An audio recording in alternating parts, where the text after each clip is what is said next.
Jason and Afi Rule love to go on outdoor adventures. Most of all, they love gardening. I see a garden like that, small seed, try God and see, and he'll open up the garden and you'll have a huge yield. Afi was always a consistent tither and maintained a strict budget with minimal debt. However, Jason was the total opposite. In 2015, Jason relocated from Rhode Island to Virginia to work at a new TV station. When he got ready to sell his home, it was only worth half of what he paid for it. So Jason chose to rent to a friend. That's a lot of stress, a lot of nights in trying to figure out, how am I going to do this? My prayers were mostly, Lord, get me through this. By 2018, Jason's tenants stopped paying rent for a time, forcing him to carry 2 mortgages. With home repairs and other bills, Jason's debt grew to around $100,000.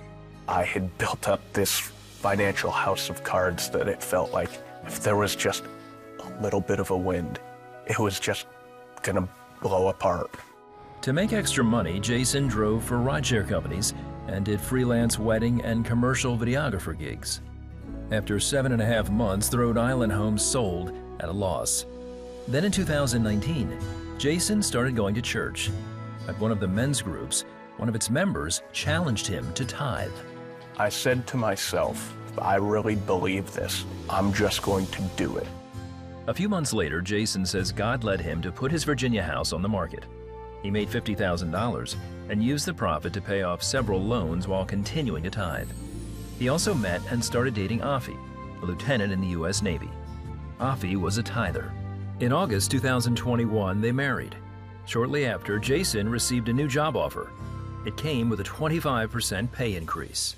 I knew at that moment that my debt was gone. It was like breathing for the first time in years. That blessing came from God. That was no doubt. Today, Jason and Afi are happily married with 0 debt. As a couple, they are currently giving 12% of their income annually. They want to encourage others that God is no respecter of persons. He simply honors obedience and principles.